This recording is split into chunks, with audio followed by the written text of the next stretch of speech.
All right, welcome to Winter Views, Series 1, Episode 3. I am your host, Catherine Silva, Cat for short, and I am a dark fiction author from Maine. On today's show, we are going to be speaking with fellow New England author, well, technically New England, spiritually New England author, John Buja, also known as J. Edwin Buja, about forest horror today. So, John, how are you today? Cold. Cold. It's freezing up here. It's similar here. It's been in the minus 30s, so, it's normal. Canadian, we can take it. Wait, did you say minus 30 or? Yeah, that's Celsius. Oh, okay. We had a wind chill the other day. It was, I think, minus 38. So that's close to minus 40, which is the same as minus 40 Fahrenheit. Oh, God. Yeah. A friend of mine did a little video the other day. He took a bottle of water, went out to the end of his driveway, threw it up in the air, and by the time it hit the driveway, it was ice and just crinkly. Oh, okay. Yeah. Not nice weather. No, I feel like I complain a lot about how the weather has been here in Maine, but it's really nothing compared to that. Nah, it's not that bad. Just, everybody's car is freezing. There's black ice everywhere. You walk from the front door to the garage and your fingers are frozen.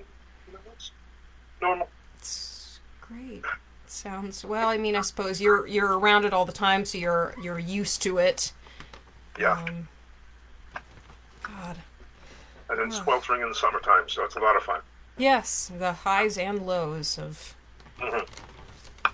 global warming and all that. So I was going to say, could you tell our audience we have quite a few people who joined us today. Looks like we have 17 so far. Could you tell our audience a little bit about yourself? Yeah, I'm Baum John. I retired tech writer for 20 years. I also spent 15 years as a bookstore manager. Started writing when I was 6. Not seriously, but just, larking about. Only took 16 years to write the first novel because I was working full time. But it finally came out thanks to Haverhill House, and now I just spend my retirement writing, drinking, watching movies. Really, really busy. Living the good Retirement's life. Incredibly busy. so I'm cranking out horror stories, whatever I can feel like doing. Nice. So, having fun. Cool. I get the working full time and trying to write. That's always a battle. Yeah, I got the most done on the book on those times when I was laid off. With high tech, if you're with a company for 2 years, you're lucky. Mm-hmm. And I was with, I think, the first 7 years I was working, I was with 5 different companies. They kept going under. It was my luck. God. But that gave me a lot of time. I'd have 6 months off to write. And then I go back to work and work for 2 years and not write a thing. But, yeah. Actually finished it on a transatlantic cruise in 2016. Oh, wow. Yeah, and that was thanks to Jim Moore, because we were coming over from Rotterdam and going straight to Nikon in July down in Rhode Island. Mm-hmm. And he sort of said, "You better be finished by the time you get here." And Jim Moore, you don't mess with Jim. Like, if he tells you to do something, you do it. Yep. So it's done. Yeah. That's great. Yeah. So today our topic of discussion is forest horror. Forests are ancient and secret, revered in folklore, and beheld as a realm of wisdom and terror over centuries of storytelling. Some of the more well-known horror stories of recent years include Adam Neville's The Ritual, Blair Witch Project, The Forest by Lisa Quigley, The Girl Who Loved Tom Gordon by Stephen King, and, of course, your series, the Wood series. My first question for you today is, how have the Woods inspired your work in regards to The King of the Wood and the Consort? Okay, the basic idea strangely came from The Outer Limits, the 1990s series. Yeah. The opening credits, I've never really paid that much attention to it, but there's this house on a hill and it seems to grow roots. I thought, hey, what if your house started growing all the wood? And took it from there. And then went into researching wood, trees, what the various folklore meanings of trees, plants, and everything. Looked into the mythology of woodland mythology, and then made up my own. Kind of just went off, discovered the Green Man, which I heard about a long time ago, and he's also called Basti, and he's just kind of this forest spirit that people worship to get the harvest going. And I just thought, well, what if he was real? Yeah, he is, and he's not very happy because in this one he's been the king. He's not really in this one. He's not really a god. He's more of a he is Earth. He's nature in human form because humans are the only ones that know what they're doing. So he has to be able to talk to them. And he's been the king of the wood for about 500 years, and he's been slacking off for the last couple of hundred. So as you know, Earth is going to shit, and he's decided to reassert himself. Unfortunately, there's a successor who is there to kill him. And he thinks he knows who it is, and so he decides to kill him first. So that's the whole conflict. Yeah, and it's not what you think it is. Okay. Yeah. It is.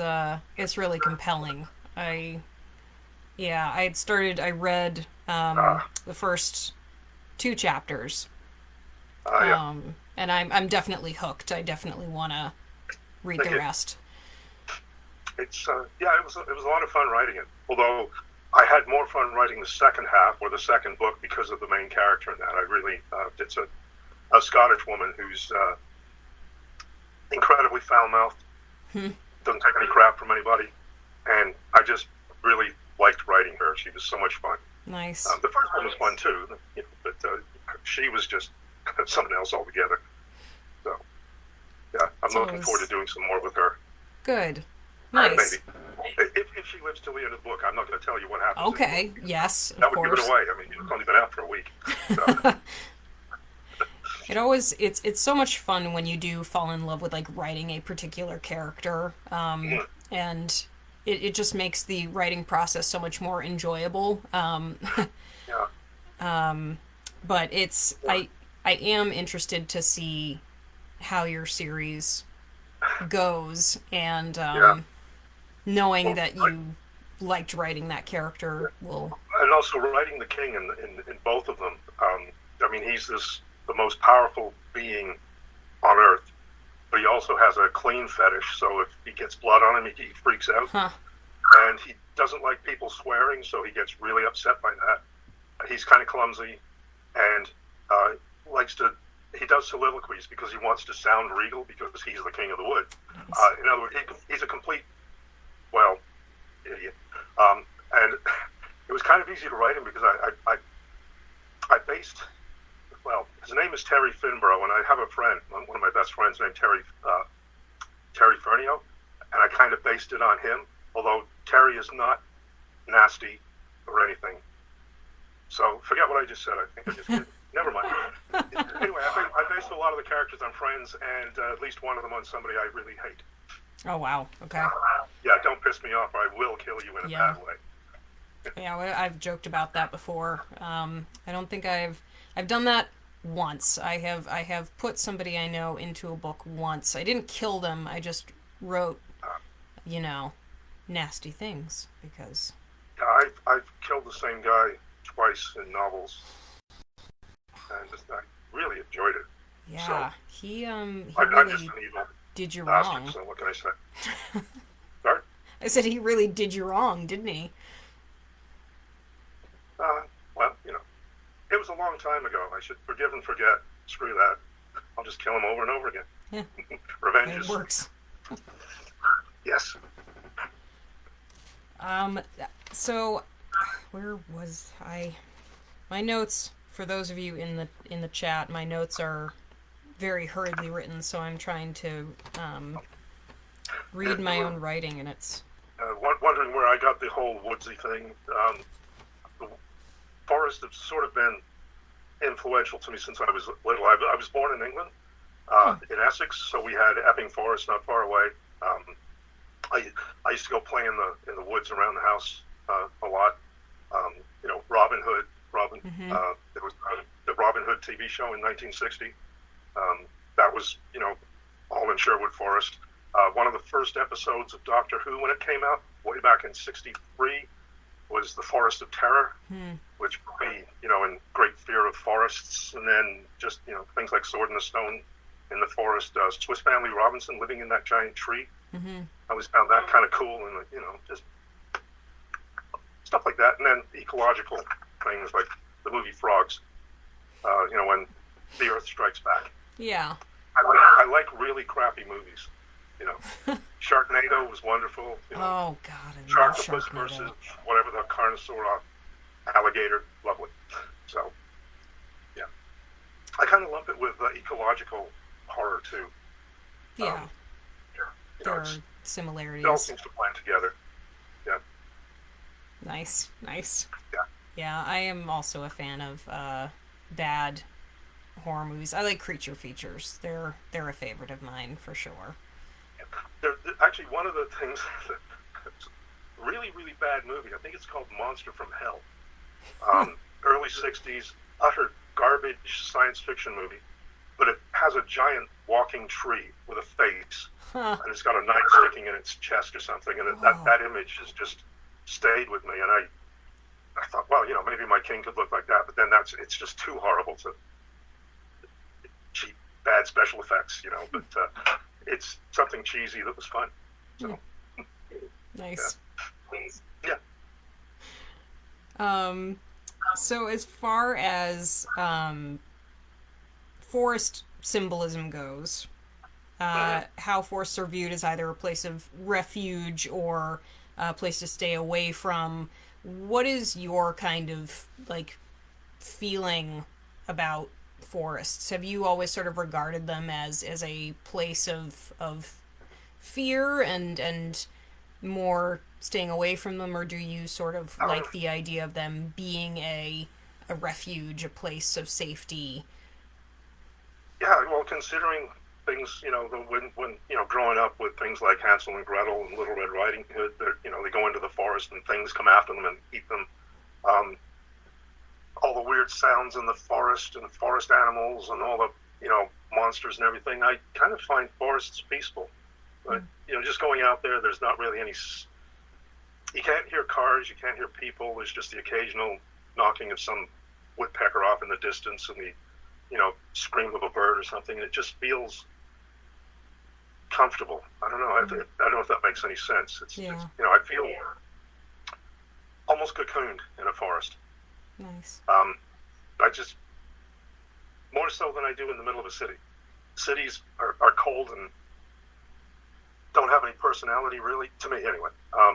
Whereas you go into a forest and instantly you're in some magical place. I live most of my life in a fantasy. I relive events over and over again and replay them in my head. And walking around through the woods is just some place that's really fun to do that.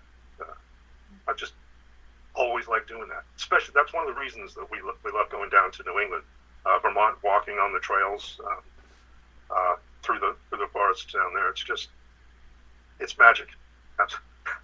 Literally, it's magical. I just love it. Are you near forests where you are? Or are you sort of in the country? Well, we're right off a main highway between Ottawa and Montreal. There is sorry, I had a tooth out, so when I speak, I kind of fumbled it. I know this was ages ago. There's the La Rose Forest that's not far from here. It's a pretty big forest a little north of us. Never actually been there, but they put on shows when things are normal. There's this amphitheater out there, and the locals put on shows out there. But most of this up here is where I live. It's kind of bare. Like I say, there's the main highway. There are lots of trees, just not foresty type things. Gotcha. Further north, there's lots of trees, and actually further south towards the St. Lawrence River. It's pretty nice up here, actually. Just like I say, we're on a main highway with a strip mall down the road and McDonald's and UFC and all that crap. So yeah, I gotcha. Yeah. When we lived in Ottawa, there was some woods just up the road from where our apartment was. We used to go walking through there all the time. Nice. There was a big underground reservoirs and built over the forest was sort of on top of it. It was really, well, again, peaceful and magical. Walking through, your imagination just goes crazy, and yeah, like seeing all the animals, little chipmunks running by, Yeah. and stuff. Yeah, Yeah, that's... I become a child again when I'm in the woods. Yeah, I hadn't actually thought of this until I was brainstorming stuff to talk about during our conversation, but when I was, I think probably 11 or 12, I became really interested with the woods behind my parents' house. Like, it was this place that I hadn't gotten a chance to really explore. So I would bring these two friends of mine and we'd just go off in the afternoon after school and we'd just explore in the woods.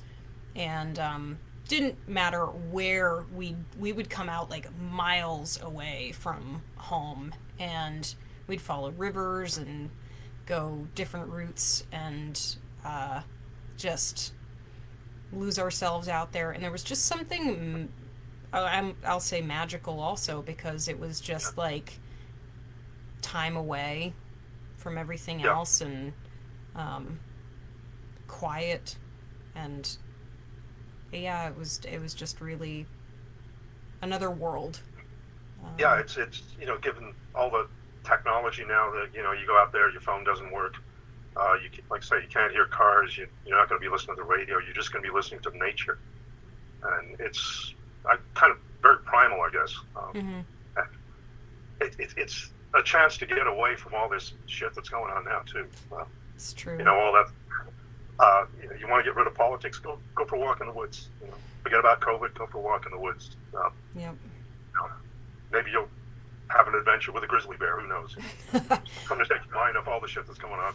God, hopefully not a grizzly bear. Hopefully like a squirrel or something. But well, it's usually something smaller like squirrels. Although I used to work on the other side of Ottawa, and the building I was in was right on the edge of a golf course, and there were some woods around it, and I'd go walking in the woods on my lunch breaks. And one time I was walking along this trail, and this giant stag jumped out. Oh, wow. In the middle, and I'm looking at it thinking, it's bigger than me, it's got these pointy antlers, and it's going to come at me and stab me to death. But it kind of looked at me and snorted because it knew I was a weakling, and took off back into the trees, which kind of made me nervous walking through there again. Yeah. But not as nervous as when I saw the skunk. Oh. That one I really was much more careful of. But, yeah, that's that would be more concerning for me also. Probably just turn and go in the opposite direction after that. Yeah, well, we have nature here too. We a couple of months ago we had a problem with a raccoon moving into our attic. Oh. Broke in through the soffits and was rattling around up there. The thing was gigantic. It was so fat that it was sitting on the soffit at the side of the house and crashed through down to the ground. The thing was the size of Diane says it was the size of a small bear. I mean, just absolutely gigantic. We had the pest control people come out and they put wire mesh up. They just tore it out and went right back in. So now we have this super thick steel mesh up there that it can't get through, and it's wow. Hopefully won't come back. We have Yeah. grapes and it likes to get on the feed on them. So God. Yeah. Yeah, I mean, I can't even imagine an infestation of a raccoon. Like, I definitely have mice. I definitely have probably a red squirrel. Those are awful. But a raccoon is, that's sizable. You definitely notice that one. Yeah. Well, it's sort of interesting too because, okay, we've got a raccoon, or we had groundhogs in the back, or we've got, we had mice a couple of weeks ago. And these are small little creatures, and I mean, we're big humans, and feel completely helpless. Mm. Like, there's a mouse in the house. What do? I'm shaking. I've got to, get a trap and hope I catch it. And, it's like, it's disrupting my life. Go away, mouse. Yeah. We did take care of them, but it's, bats too. We have bats. Oh, yeah. Wake up in the middle of the night and there's a bat flying around. I mean, it's, so yeah, nature really likes to mess with your head, especially when it's in the house. Mm-hmm. Indeed. So, yeah. So, which is part of why I did the book too, because it's kind of, I get to control nature a little bit. Yes. For a while. Yeah. Turn the tables. it does what I want it to do. So, in keeping going with that theme of forests and magic and the idea of an enchanted forest, why do you think that forests are often a place that is thought of as being like magical, especially in concerning folklore and mythology? Well, it's away from wherever people are. You know, you got your village. You might be surrounded by the forest. You're on a plain, and the forest is over there. There are strange things in the forest. Way back when, before science, I suppose, people really knew everything had a spirit. You know, there was the spirit of the trees, the spirit of the animals, the sky, whatever. And so the forest was regarded as sort of, that's where they live, the other things. Mm-hmm. The powerful ones, the gods, the ones that control everything. You know, we little humans live in this village. We have to be careful out there, and we have to make sure we take care of whatever's theirs. You know, the whole idea of like the sacred grove. There's a little place in the forest that's this little group of trees. It's you know, kind of like the religious place where you go and you perform all your rituals and you pray to the gods of the forest and the world and hope everything goes cool. I mean, even now, I was just reading a little bit about that. In Estonia, of all places, there's something like 2,500 registered sacred groves. Huh. I mean, Estonia is this tiny little place. Yeah. In India, there are 14,000 registered sacred groves, but they're estimating there may be as many as 100,000. So the forest is still pretty damn important to a lot of people. I mean, and it's always been like that. You know, the Black Forest. I mean, just say the words Black Forest, and it's like magic. You know, watch old Hammer horror movies. I mean, a lot of them take place through the forest and all the weird crap that's going on there. The vampires in the forest, the werewolves are in the forest. People disappear in the forest. The serial killers are always in the forest. Yep. So you really have to be nice to the forest because it's got stuff in there that's going to hurt you. And so, you know, it would be nice actually if it fought back a little bit against all the loggers and all that. It's kind of mean, but you know, take care of it. The other side too, the more realistic side, things like the Ardennes forest in World War II. I'm a war nut. Gotcha. No, not a war nut. I read a lot about war. The Ardennes forest in World War II, the horrors in there, just artillery exploding in the canopy and shooting down, you know, shards of wood that would impale people. There was a little bit away from that Hurtgen wood that was so full that when the American GIs went in there, they could only see about 10 feet. And they had to flush out the Germans. So, I mean, there's the very realistic horror of things being in the woods that definitely want to kill you. So it's just, it makes war really even worse. That's just something that I kind of like to write about, that aspect of it, and soldiers going in the woods and having things mess with them. I like the idea of troops going in there and some kind of forest god goes after them because it doesn't like to be in there. Yeah. So that's fun. Nice. Yeah. Yeah, there's I hadn't even thought about, you know, blending the idea of a period war story with the forest, but it made me think there was this film that I started watching on Netflix that was, I think it was World War II, and it was about these soldiers who, I think they, like,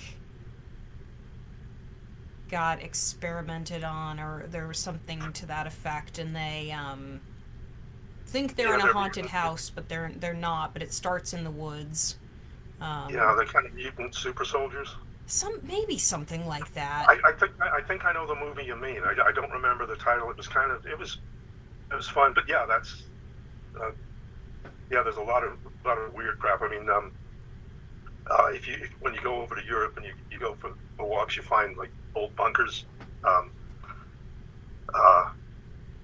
we went in the woods on Guernsey and the Channel Islands, and we're in the middle of the small forest on there, and in the middle of nowhere, there's this hospital underground. It was a German hospital during World War II, completely hidden.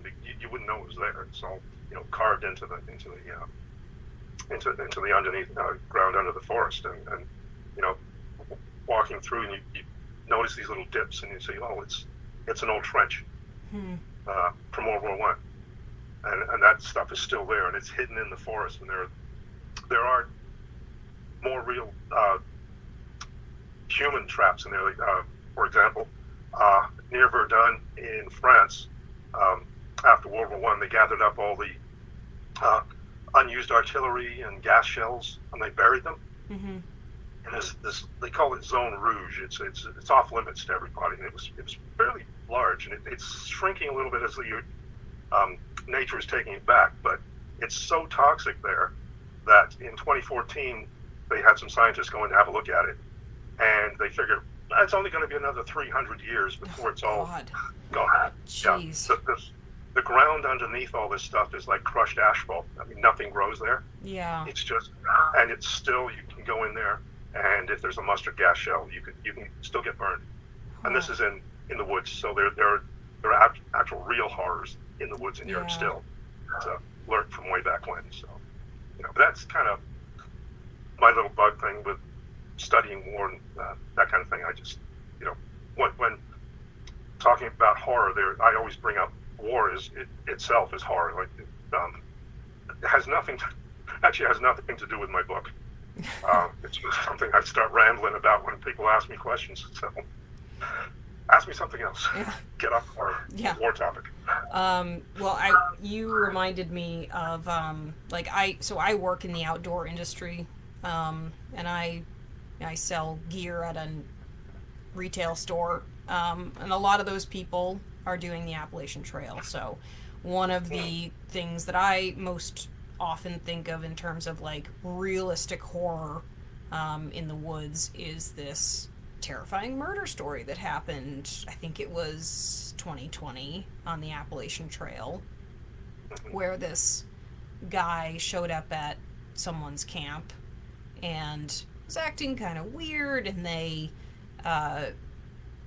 were kind of suspicious, but they didn't really think that he was going to do any harm, and so they just kind of told him to leave, and he left, and then in the middle of the night he came back and killed two of them, and the other ones ran off trying to find help. And of course, if you're doing the Appalachian Trail, you're not necessarily hiking around a bunch of people. You might happen to pass a few of them on the way, or if you happen to be near a hostel or something like that, then you're lucky to be near people. But if you're camping out in the woods, you might not see anyone for a while. So imagine you're hiking and this person stumbles out of the darkness covered in blood, and they're raving about somebody that's just murdered everybody at their camp. That was terrifying. Mm-hmm. That is a terrifying concept. And it's almost that it actually happened, and that freaks me out, I think, more than the idea of something fantastical happening. Well, when you were describing that, I'm thinking Friday the 13th. Where's Camp Crystal Lake? It's in the middle of the forest, and Jason. Well, actually, the only one I've seen, which was the first one, it's not Jason. It's his mom chasing these kids into the forest and murdering them, and there's nobody around. Yeah. That's the other thing in the forest. I mean, besides the very real crazed killers and the psychos that are out there, and all the animals that are out there. Yeah, you are miles and miles from people. I mean, or you could be not that far from people. There might be a highway, but you just can't see it because the trees are so thick and the woods are so thick, or there's a deadfall and you can't get through it. Yeah. There's all kinds of stuff. Speaking of deadfalls, Stephen King's Pet Cemetery, where they've got the deadfall and the cemeteries on the other side, but it's something almost impossible to pass through. Mm-hmm. And it's perfectly natural. Just nature's way of blocking your path, I guess. Yep. But the very real killers. I mean, if you watch any of these true crime shows about certain serial killers, and they're leaving their victims in the woods. Yeah. You know, river all along there, and it's they're very real horrors, and it's, you know, almost impossible not to sometimes think of woods as horrible. Yeah. If you read enough of the crap we read and watch the movies we watch, so. True. We're steeped in it all the time. I think I had a few things to mention about that. The going back to the sort of force and magic, because I went off on a tangent. Me too. I had mentioned, well, you had mentioned the Black Forest, and then I had also put down things like Lord of the Rings. Even though we're not talking horror, you've definitely got, it's certainly influenced a lot of people because there is that crossover between horror and fantasy. So you have Mirkwood from Lord of the Rings and the Forbidden Forest from J.K. Rowling's series. Don't tell anybody, but I've never read Lord of the Rings. Oh, that's okay. Yeah. I haven't either. All right. Yeah, I was trying to remember the tree things, the Ents, I think. Yes, the Ents. Yep. Yeah. And the only reason I've seen the movies is because Kate Blanchett is in it, who also happens to be, if you look at the cover of the new book, that's based on a particular Australian actress that I like. Nice. Yeah.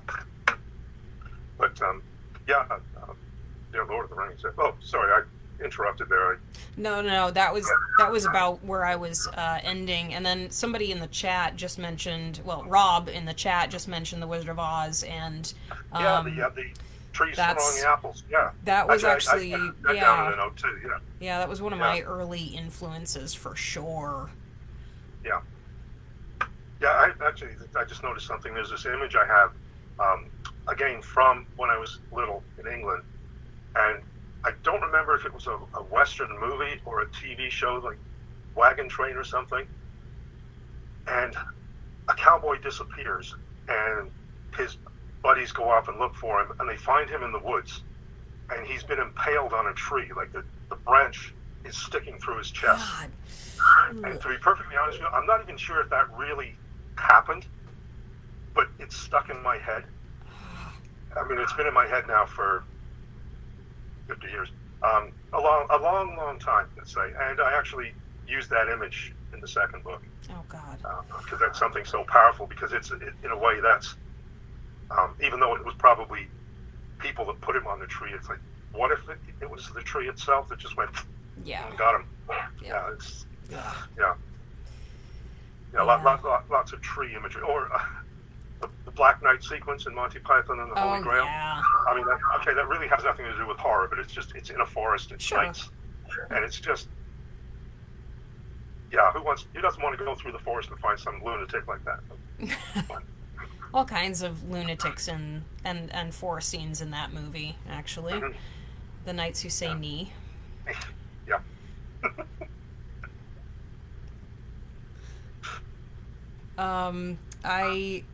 And so heading into this, actually, forests as characters in fiction, because forests do certainly become their own character in a lot of books, such as, Mirkwood and the Forbidden Forest. I think it sounds like, because I haven't had the chance to read much of your stuff, but it sounds like the forest is also a character in your series as well. Given the nature of the book, the king of the wood, the master of the trees, in a way, it's the forest is almost the king's Renfield, in a way, except the forest isn't insane. The forest actually has a mind of its own to a certain extent in the story. It kind of resists what the king wants it to do, a bunch of nasty stuff, and sometimes it fights back. But the forest as a character, I think the thing that really sticks out to me is Swamp Thing. Once Alan Moore got a hold of it, and it just became like nature, the green. The forest is part of the green. The forest is life. I mean, all the oxygen on Earth comes from the forest, the rainforest, and so it is, in and of itself, it's the heart of the world. So yeah, it is its own persona, I guess, in a way, its own character, and some writers are just so good at evoking the feeling of being in the forest. And it's just, yeah. Yeah. Go ahead. I didn't have any. Of course, I wrote down examples in film, books, and games, and then I wrote like two things down. But I think most of my favorite stories about forest horror are actually from things that are not classified as forest horror per se, like episodes in TV shows, such as, The Outer Limits would be one. I definitely have memories of watching things like The X-Files, Fringe, where they focus on a story that happens in the forest, and that just, like, stays with me, that imagery. Is there anything like that for you that has really stayed with you? TV, I'd like to say, I mentioned earlier the Adventures of Robin Hood, the 1960s. I mean, the whole Robin Hood thing in Sherwood Forest. I mean, the good guys are hiding in the forest. The forest is protecting them. So that's something that I've always had in my head. Taking the forest outside a little bit, ecological horror in a way. Things like Day of the Triffids.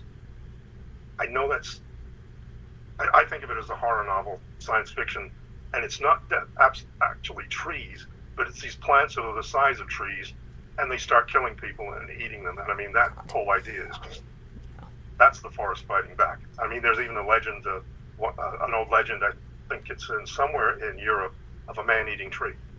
Oh. Don't go in the forest because the tree will eat you. So it's weird stuff like that all over the place. I mean, there are forest myths everywhere. So it's very influential and important. Think of the movies. Strange enough, Curse of the Demon. It's a early 60s horror movie with Dana Andrews about. It's based on an M.R. James story called Casting of the Rings. And there's not a lot of forest in it, but there's an image in there, and it's this guy driving along. He's on a country road, and it's forest all around him. And off in the distance behind him, the demon. It's like 100 feet tall, and it's coming after him, and you can see it. And he's looking in the mirror, and he's trying to get away from it. You can just see this demon coming out, the light all around it, and the smoke is coming off it, and it's like, holy shit, that's coming out of the forest. And then he crashes his car into an electric pole, and the demon drags him out of the car and holds him in his hand and starts doing this to him. And it's not all about forest, but that's a forest image I just can't. Sure. You look in the forest and you see mist, and you think, what the hell's that? Why is there mist in the forest? There Stephen King's The Mist. Mm-hmm. I mean, what's hiding in that mist in there that's in the forest? It's hard enough to see the stuff in the forest behind all the bushes and the shrubs and the trees. Now you've got mist to mess with your head too. That just makes it even worse. So, yeah, it can be an incredibly scary place. Yeah, there's one of the mediums we talked a little bit in the last episode that I did with Rob. We talked a little bit about video games, which is one of those things that I feel like not a lot of horror writers get into, but they're. I played a video game 25 years ago for 5 minutes. My submarine was sunk immediately. Does Freecell count? Because I started at number 1 and I'm up to 68,000. I've been doing them chronologically, like numerical order. That's Nice. for me. That's video games. I just Yeah. I have an addictive personality. That Wordle thing, it just Oh came. God. Somebody pointed me to this thing with blocks of wood that you have to put in a frame now, and I've been playing that for hours and hours. So I don't want to go anywhere near video games because I will never go. I will never leave. That's my Yeah. problem actually. It's I can get into a game and I will stay there for a very long time. So I play them very haphazardly, or I watch other people play. Yeah. But I feel like I would be doing a disservice to not mention a couple of Hmm. video games that do deal with forest horror. One is Alan Wake, which is sort of based on that whole Twin Peaks idea, where it is this quirky town out in the middle of Washington or in one of those northwestern states, and it's very woods heavy. You're very much surrounded by the forest all the time, and everybody in town is like sort of taken over by this darkness. So there are these scenes that where you're playing, you're running around in the woods, and the only thing you have as a weapon is a flashlight for a good portion of the game. And these people, these dark, like, shadow people, will come out of the trees after you, and it's really pretty terrifying. So I'm not gonna tell you to play it, but I would suggest checking it out. I can look. Yeah. And then there's another video game that I mentioned on a podcast that I did with Lisa Quigley, which is called The Path, and it's like a new take on Little Red Riding Hood, but Oh, okay. you have, I think it's like 7 different sisters that you can play as, and you're basically your goal is to get to grandmother's house, and you're supposed to stay on the path. So if you stay on the path the whole time, nothing happens. Nothing exciting happens. You get to the house and they're safe.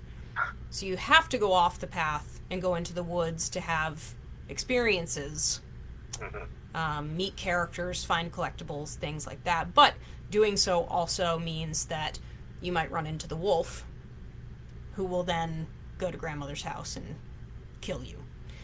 So it's just a really neat, different kind of experience. And also that, like, forest can be a wondrous place, but also dangerous at the same time.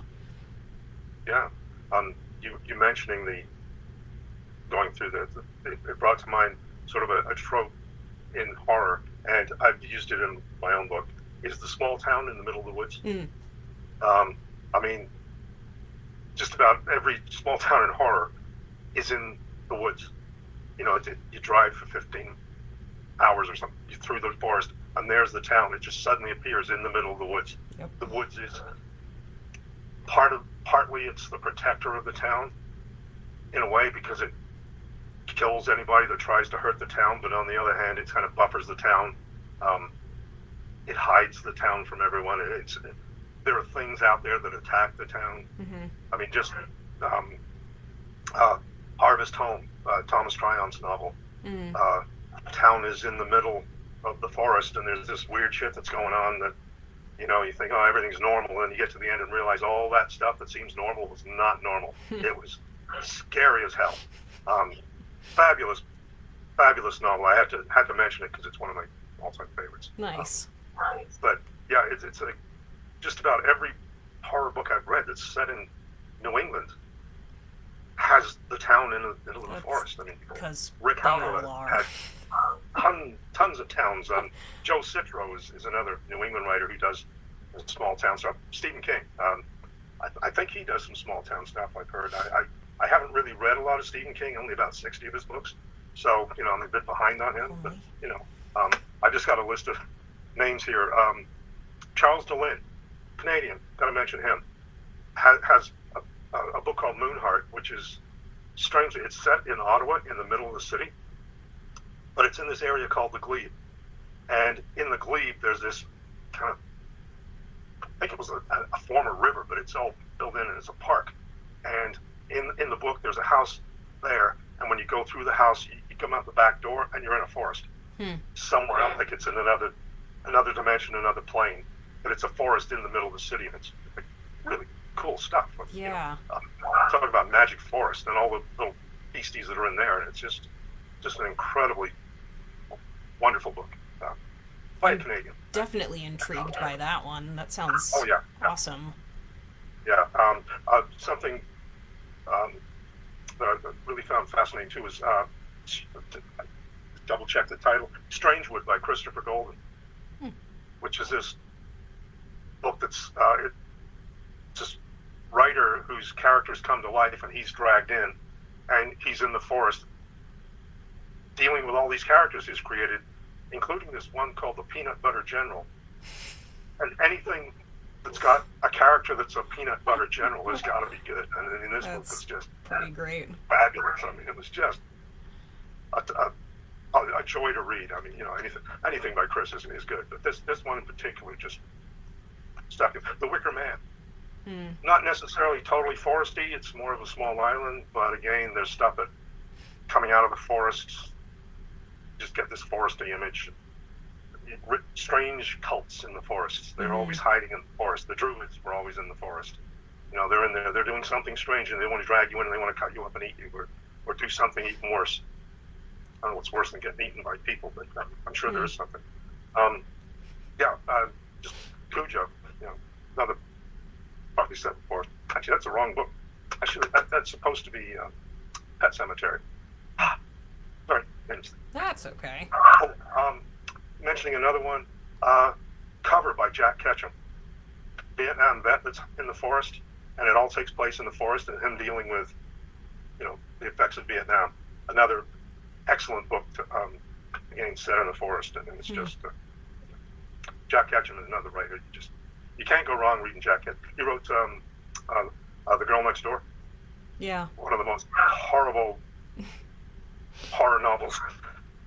It's about the only book I've ever encountered where if a friend says, "Can my daughter read this?" I say, "She's not old enough yet." Yeah. Anything else, I don't mind, but this one is just, So lots of great stuff in the woods. And since you mentioned Christopher Golden, I feel like we should mention that he did also just come out with a new book that looks as though it has some forest horror elements as well. That looks so good. The Road of Bones. Yeah, my copy's on the way. Thanks to COVID, everything's delayed. Yes. My own copies of my own book haven't arrived yet because of COVID. Yep, that's a fun reality. I think I spent, but I opted to do the there's a option when you purchase books from Ingram Spark where you can order and the shipping isn't as much, but then you don't have a tracking number, so you have no idea where your stuff is. But it added $100 to the cost for them to put a tracking number on stuff. And so I had a shipment of books that was just somewhere lost, no idea where it was. It took 3.5 weeks to get to me.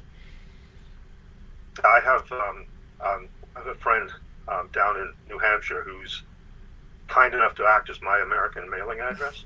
Nice. Because postage to Canada is just out of the fucking world. I mean, order a hardcover from Cemetery Dance. It's $6 to New Hampshire. It's $24 to Canada. So I'm saving hundreds and hundreds of dollars on postage. Unfortunately, I haven't been down there in 2 years. Oh, yeah. Half her garage is full of my stuff. So. Well, I mean, if she doesn't mind the space being donated to you, she says she doesn't mind. She's a really nice. I've known her longer than just about anybody in New England. We met her at a convention. She's Ava's Crane. She's wonderful. Nice. One of our best friends. So very kind. Just have to mention. Yeah. I actually just sent a book to Canada, and it was $24 to send it. Yeah. So yeah, it's really fun. Yeah. So I think we are actually in wrap-up portion for our Yep. conversation now, but I do want to ask. I had sort of this idea of what your favorite horror forest media was, and you did mention quite a few books. Did you have anything to add, like a favorite film or a... Um, Not so much films. Strange enough, Band of Brothers. Again, a war horror. Yeah. The Curse of the Demon is one of those. The Adventures of Robin Hood. I mean, they don't necessarily have to be horror. For me, they don't necessarily have to be horror movies. If there's a forest, it's just, you know, fabulous. There was something else I was going to mention, and I completely forgotten what it was. Yeah, never mind. Out of my head. No worries, no worries.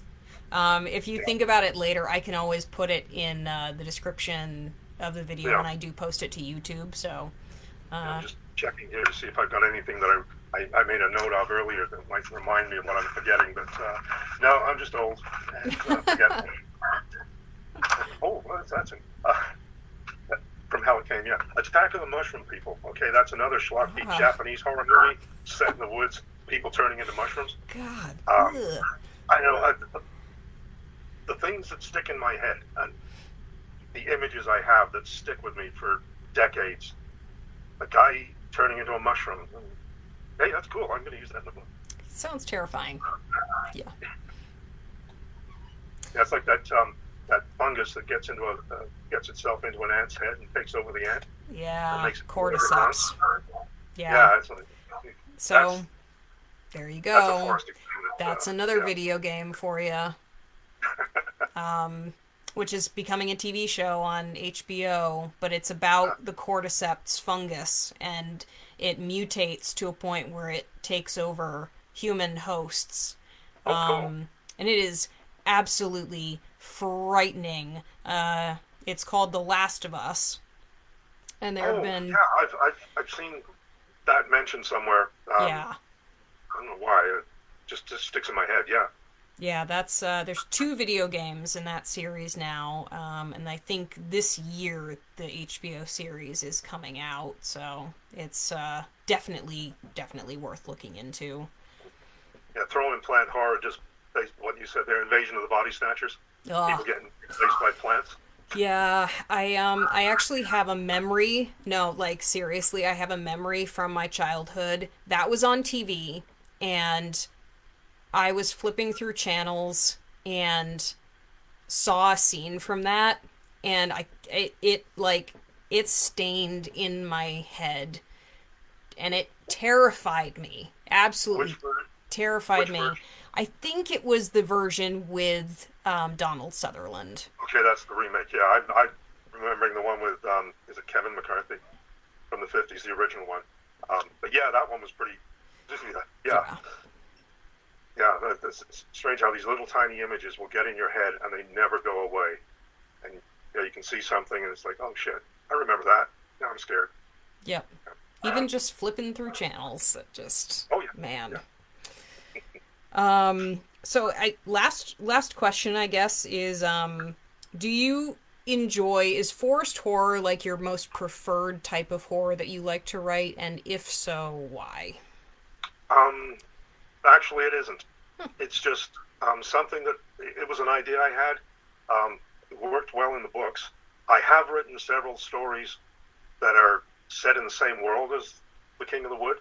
They're earlier stories set in forests dealing with horror and earlier incarnations of the king, meeting people and things that are going to go on. I like writing funny horror, anything weird. Just taking something and just twisting it. A cannibal that just happens to be walking by a graveyard. The cannibalism has nothing to do with the story. That's just a character trait.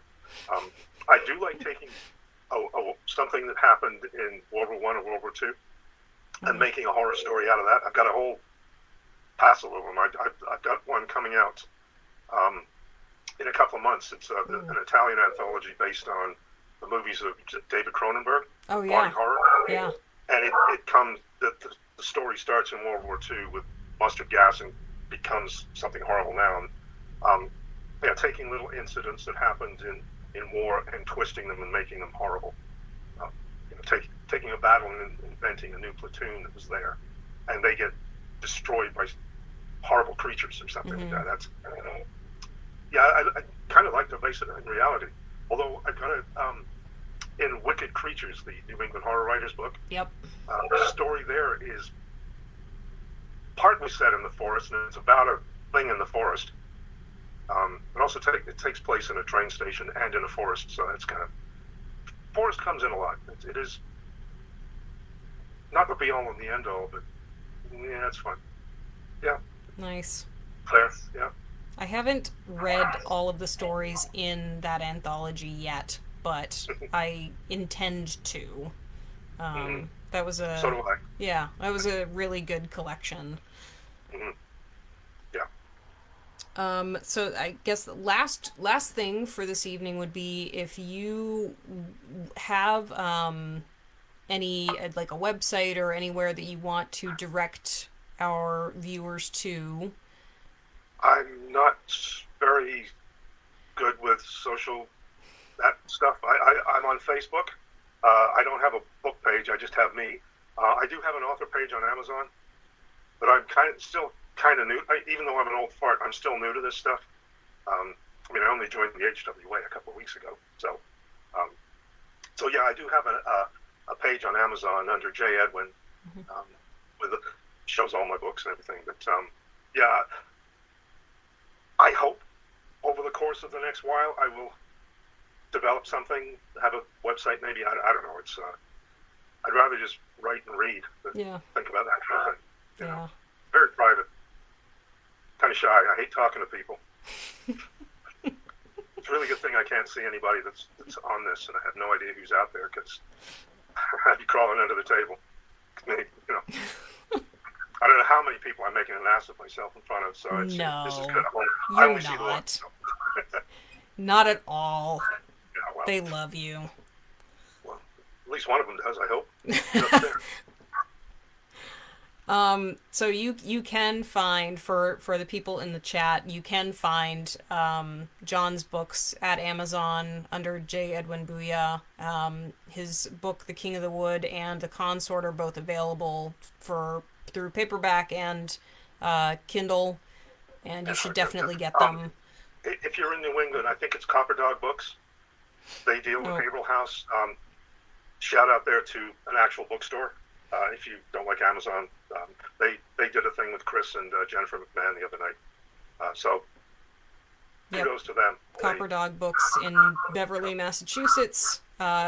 Definitely a good place to shop.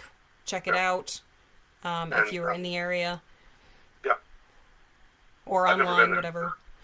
I went there once. I went there in September last year, and I picked up Cat Scully's book while I was there. So that was, cute shop. You're good. Really nice shop. He's a good writer. Yeah. Indeed. Good artist. Yeah. So I thank you for joining me in this conversation. You were wonderful. You did not embarrass yourself at all. It was a lot of fun to talk to you. Thank you. It was a lot of fun talk. I tend to talk a lot, so you can't shut me up sometimes. But this was a ball. Yeah, it was great. Loads of fun. Like talking horror. Like talking writing. Anything like that. So cool. Thank you. Yeah. Thanks again, and I do want to thank everybody in the chat for joining us this evening. If you would like to tune in next week for the next episode, I'm going to be chatting with another New England horror writer, Christy Peterson Schoonover. We're going to be talking about character Wow. We're going to be discussing character-driven horror next week. And that's going to be next Thursday, February 3rd at 8 p.m. Eastern Standard Time. So, until then, I hope you guys have a lovely evening, and thanks for joining us. Thank you. And I'll have to